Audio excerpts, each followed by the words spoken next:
Hello friends, welcome back एक new video के साथ।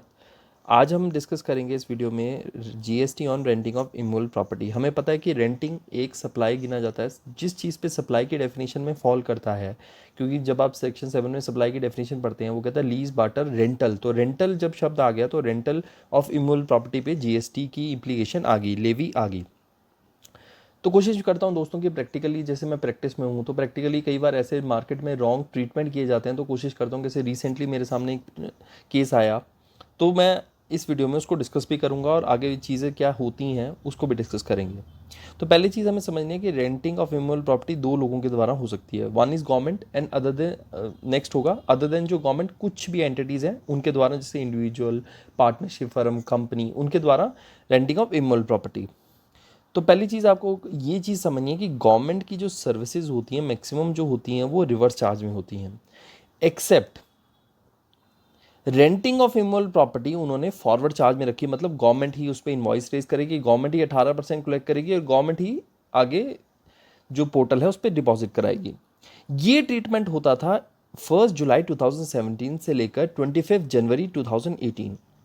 2018 में हल्का सा renting of immovable property by government और लोकल अथॉरिटी, गवर्नमेंट में सेंट्रल गवर्नमेंट, यूनियन टेरिटरी और स्टेट गवर्नमेंट सब इंक्लूडेड है। तो यहाँ पे 25 जनवरी 2018 को एक ट्रीटमेंट आया कि रेंटिंग ऑफ इमूवेबल प्रॉपर्टी, अगर by way of renting of immovable property to a person, अगर आप ऐसे पर्सन को रेंटिंग की सर्विस दे रहे हो which is registered under CGST act या फिर कॉन्सिक्वेंटली किसी भी एक्ट में, जीएसटी एक्ट में, तो उसमें जो केस होगा खाली वो रिवर्स चार्ज में वो फॉल करेगा। तो वो खुद, मतलब रेंटिंग ऑफ इमूवेबल प्रॉपर्टी, जैसे सपोज कर लेंगे हिमाचल गवर्नमेंट ने या फिर कोई भी म्यूनिसिपल कॉर्पोरेशन, म्यूनिसिपल कमेटी ने रेंट पे प्रॉपर्टी दी मिस्टर एक्स को और एक दी मिस्टर वाई को। This is mister X, this is mister Y. Mister X is registered, mister Y is not registered. अब इसका कारण बताता हूँ कि 25 जनवरी को 2008 को अमेंडमेंट लाया क्यों गया। तो यहाँ पे इन्होंने बोला कि भाई साहब आप तो हैं रजिस्टर्ड, तो यहाँ पे आप पे लगेगा रिवर्स चार्ज, आप सरकार को खुद इसका जमा करा के उसी मंथ क्रेडिट लोगे। अब जो अनरजिस्टर्ड है उनको सरकार ने बोला कि हम आपको इनवॉइस रेज करेंगे, हम ही आपसे जीएसटी लेंगे और ये पड़ेगा फॉरवर्ड चार्ज में। कारण इसका ये था कि सपोज कर लो कोई दुकानदार है जिसकी अनरजिस्टर्ड है एंड उसकी टर्नओवर सपोजिंगली 2 लाख है, और उसको अगर आप बोलेंगे कि रिवर्स चार्ज में, आपको पता है कि सेक्शन 24 मैंडेटरी रजिस्ट्रेशन की बात करता है। तो मैंडेटरी रजिस्ट्रेशन में सबसे बड़ा उन्होंने क्लियर लिखा हुआ है कि रिवर्स चार्ज के केस में देयर इज़ मैंडेटरी रजिस्ट्रेशन। तो अगर आप ये, तो फिर एक मार्केट की तरह एक हाश एक पेनल्टी होगी कि अगर आपकी 2 लाख की टर्नओवर है, आप एक तो मैंडेटरी रजिस्ट्रेशन ले और रिवर्स चार्ज में उसको सरकार को जमा कराएं। तो इसीलिए अमेंडमेंट लाई गई थी और फॉरवर्ड चार्ज में इसको फॉर दी अनरजिस्टर्ड पर्सन रखा गया था। तो गवर्नमेंट में रेंटिंग ऑफ प्रॉपर्टी का इतना सा ट्रीटमेंट है। इसके बाद अदर देन जो इंडिविजुअल रेंटिंग करते हैं उसमें 100% 18% रेट पे, जिसमें 9% आपका CGST एंड 9% SGST रहता है। पर इसमें कुछ एक्सेप्शन भी आते हैं, यस एक्सेप्शन भी आते हैं। तो आपको एक्सेप्शंस मैं बताता हूँ कि कुछ एग्जम्पशंस डली हुई हैं। पहले जो एक्सेप्शन है, जो entry number 13, entry number 13 notification जो हमारी एग्जम्पशन की निकली थी 12/2017, तो एंट्री नंबर 13 और 14 दो एंट्रीज थी। वो बेसिकली बात करती थी कि जब एक रिलीजियस सेरेमनी या फिर कुछ और होता है, या फिर रेंटिंग ऑफ प्रॉपर्टी होती है, या फिर रिलीजियस प्लेस होता है उसके प्रेसिडेंट के अंदर, मतलब कि उसका जो प्लेस है उसके अंदर होता है, तो उसमें 3 कैटेगरी फॉल करती हैं। या तो आप रूम रेंट पे दे सकते हो उस प्लेस में, या तो आप प्रेमिसेस रेंट पे दे सकते हैं, या फिर आप शॉप रेंट पे दे सकते हैं। इन तीनों के लिए एग्जाम्पशन है, अदर बाकी सारी एग्जाम्प्ट है। जैसे सपोज कर लो आपने को पूजा करवानी है तो एग्जाम्पशन मिलेगी मंदिर के अंदर, इवन दो आप रेंट पे कर रहे हैं। तो यहाँ के 3 केसेस में है। तो यहाँ आपको चलना है, जैसे कम्युनिटी हॉल हॉल नॉर्मली आप मंदिर टेम्पल्स में देखते हैं, कल्याण मंडप, ओपन एरिया या इस तरह। तो रूम्स के लिए उन्होंने एग्जाम्पशन दी कि 1000 और मोर अगर आपका डेली रेंट है तो वहाँ पे जीएसटी इम्प्लीकेशन आ जाएगी। प्रेमिसेस अगर आप ले रहे हैं तो 10,000 और मोर पर डे, और मोर 10,000 है तब भी उसमें कवर हो जाएगा। और शॉप का अगर रेंट 10,000 और मोर है पर मंथ, तो उनको जीएसटी में रजिस्टर लेना पड़ेगा और जीएसटी अकॉर्डिंगली जीएसटी उसको उस पर चार्ज करना पड़ेगा।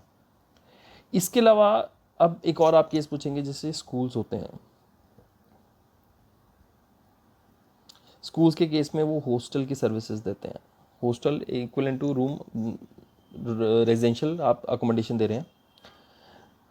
तो हॉस्टल के केस में आपको ध्यान रखना है कि जब आप एंट्री नंबर एजुकेशन की पढ़ते हैं कि उसमें क्लियर लिखा जाता है services by educational institute to its student staff या अदर मेंबर्स, वो एग्जाम्शन में फॉल करता है। तो इस केस में अगर स्कूल का अपना हॉस्टल है और वो आगे रेंटिंग पे वो हॉस्टल स्टूडेंट्स को दे रहा है तो उस पर जीएसटी का इम्प्लीकेशन नहीं आएगा, क्योंकि वो एग्जाम्शन में फॉल करता है। यही हम एज्यूम करें कि स्कूल ने कि हॉस्टल रेंट पे लिया है और अकॉर्डिंगली थर्ड पर्सन है वो उससे चार्ज करता है। तो इस केस में हॉस्टल के केस में अगर अनदर पर्सन है तो वहाँ पे स्टिल लिमिट जो 1000 की है पर डे वो इम्प्लीमेंट हो जाएगी। इसके अलावा होटल्स में आपको पता है, होटल्स भी एक रेंटिंग ऑफ इमूवेबल प्रॉपर्टी होता है, चाहे 1 डे के लिए हो चाहे वीक के लिए हो। तो यहाँ पे आपको 3 रेट्स डिफाइंड है। अगर 1000 से बिलो है तो there is exemption, no GST will be implemented. अगर 1000 से, ये रेट्स चेंज हुए थे, पहले इनके स्लैब्स कुछ और होते थे, तो आपका 12% जीएसटी। और अगर 7500 के ऊपर अगर आपकी रेंटिंग है डिक्लेयर टैरिफ, तो उस केस में 18%। आपको एक चीज़ का ध्यान रखना है कि जिस होटल में डिक्लेयर टैरिफ 7500 के ऊपर होता है वहाँ पे जो रेस्टोरेंट होता है उस पर भी जो जीएसटी का रेट है दैट इज़ ऑल्सो 18%। नॉर्मली आपको पता होगा रेस्टोरेंट का रेट होता है 5% विदाउट आईटीसी, बट आपका ऐसे प्रेमिसेस में रेस्टोरेंट है जहाँ पे declare tariff is more than 7500, तो वहाँ पे जीएसटी 18% विद आईटीसी होगा। यहाँ पे आईटीसी ब्लॉक्ड नहीं है, इनपुट टैक्स क्रेडिट ब्लॉक नहीं है। और एक और चीज़, जैसे आपको इसके अलावा अदर कोई हैं, तो जैसे रेजिडेंशियल के लिए अगर आप देते हैं तो वो एग्जम्पशन में डला हुआ है, उस पर आपको जीएसटी की इम्प्लीमेंट नहीं, जीएसटी की लेवी नहीं आएगी। रेजिडेंशियल जैसे घर पे लोग किराए पे देते हैं तो वहाँ पे जीएसटी की इम्प्लीकेशन नहीं आएगी। ये बेसिकली सब जो है वो कमर्शियल प्रॉपर्टीज़ पे है। Commercial property, shop, hotel, guest house. अब एक चीज़ जो लोग बेसिकली कंफ्यूज होते हैं और गलत ट्रीटमेंट करते हैं, वो आपको समझना है कि सारे लोग समझते हैं कि जीएसटी की जो लिमिट है, आपने जीएसटी में एग्जम्पशन नहीं है, वो कहते हैं कि इतने तक आपकी लिमिट है। सेक्शन 22 कहता है कि अगर आपकी टर्नओवर 20 लाख तक है in case of service, very कर सकता है स्टेट टू स्टेट, तो आपको रजिस्ट्रेशन नहीं लेनी। अब बात ये आती है कि ये 20 लाख की जो लिमिट है ये कैलकुलेट कैसे होगी, या मेरी खाली रेंटल इनकम 20 लाख हो तो जीएसटी आएगा, मेरे बिजनेस की 19 लाख है और रेंटल 2 लाख है तो वो आएगा। तो एक बार मैं, सेक्शन 7 बात करता है सप्लाई की। सेक्शन 7 बात करता है ऑल फॉर्म्स ऑफ सप्लाई।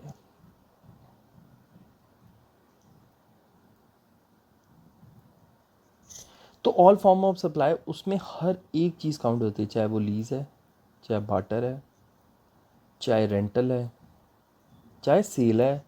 तो एक चीज़ आपको समझना है कि ये सभी काउंट हो जाते हैं उसमें। और एक और चीज़, जब रजिस्ट्रेशन के लिए आप एग्रीगेट टर्नओवर देखते हो 20 लैक्स की, तो उसमें आपको एक चीज़ समझनी है कि उसमें आपकी टैक्सेबल,